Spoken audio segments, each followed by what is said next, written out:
नमस्कार Manoja my stories को आपण मानक स्वागत। आज आसतु छात उपरे बा किचन गार्डन रे आमे कलम साग लगाइबा। कलम साग लगाइबा मुझे गोटे ग्रो बैग नहीं से माटी मु आगु भरिकी रखी। एबे से कलम साग मंजी को लगेदेबा।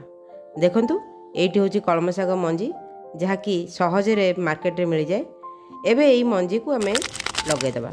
प्रथमे पैकेट रु मंजी को काटिकी बाहर करदेबा आउ ताकू गोटी गोटी कर लगेबा। देखंतु ये मंजी गुड़िक एमती दाना दाना थाए, तेणु ये मंजी को आमे आंगुलिया लेखा डिस्टेंस रे लगेबा, कारण कलम साग बुदा गुड़िक बड़ बड़ हो जाए। तेणु साग गछ बढ़िबा पई टिके छाड़ी छाड़ी के आमे मंजी को पोतिबा। एमित्रे कलम साग थरे लगाइले प्राय वर्ष सारा आमे सेतरु साग पाई परिबा, किंतु वर्षा दिने ही कलम साग अधिक परिमाण रे होइथाय। आ वर्षा दिने कलम साग मंजी को पोतिले यह जल्दी गजा हो जाए। प्रतिदिन खाद्य तालिकार आमर किछि ना किछि साग रहिबा नित्यांत आवश्यक। कलम साग पाटी को भारी स्वादिया लगे। आमर गाँ मानकरे बाड़ी बगीचा हो किंबा बिल हिड़ हो सबुठी किछि ना किछि आमे साग आमे पाई थाउ, जहाँकि बिना सार दिया साग।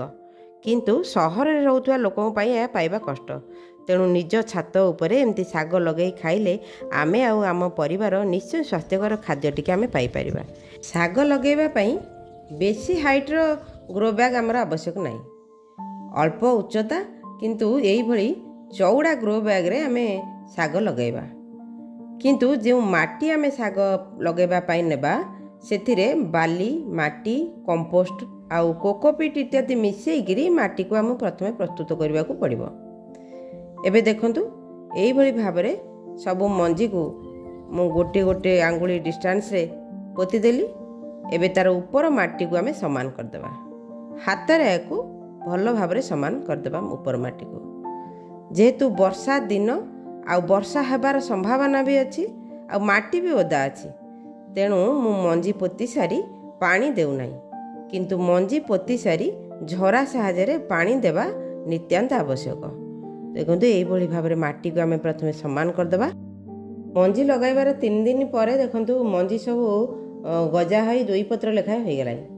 जेहेतु वर्षा दिन आ माटी भी मोर बहुत सॉफ्ट थिला, तेणु 3 दिन पर कलम साग 2 पत्र लेखाएं हो गलानी।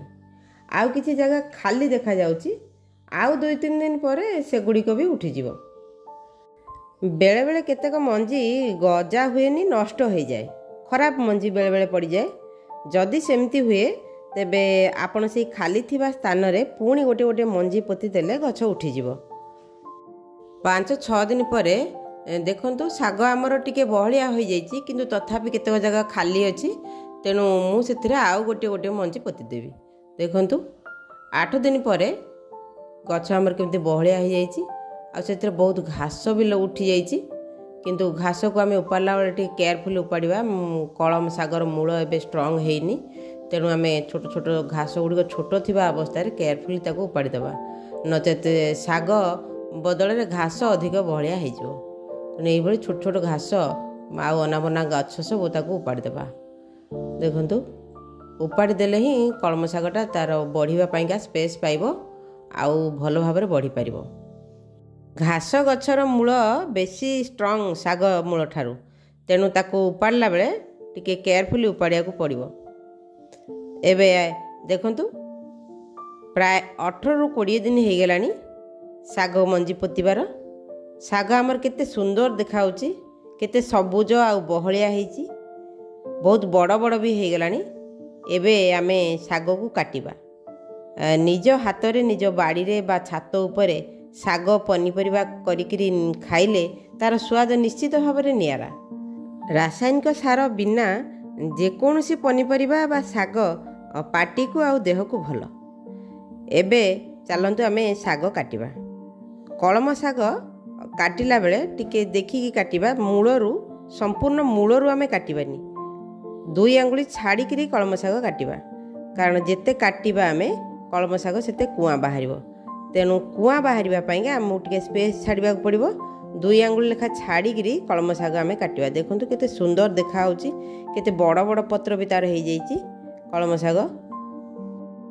मु एठी कलम साग सब काटिकी गोटे डाला रे रखी दउची, किंतु सबुतक कलम साग काटी सारला परे ताकू ଭଲ ଭାବରେ ତାର ପ୍ରତ୍ୟେକଟି ପତ୍ରକୁ ଭଲ ଭାବରେ ବାଛିବା ଦରକାର।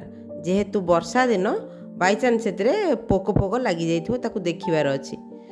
ଦେଖନ୍ତୁ ଏଇଭଳି ଭାବରେ ସବୁତକ ଶାଗ ଆମେ କାଟି ନେବା। କଳମ ଶାଗ ପାଟିକୁ ଭାରି ସୁଆଦିଆ ଲାଗେ। ଏକଦମ ଗୁଣ୍ଡ ଗୁଣ୍ଡ କରି କାଟିକି ଭାଜିଲେ ଆହୁରି ଭଲ ଲାଗିବ ପାଟିକୁ। କଳମ ଶାଗରେ ପ୍ରଚୁର ପରିମାଣର ଆଇରନ୍ ଅଛି।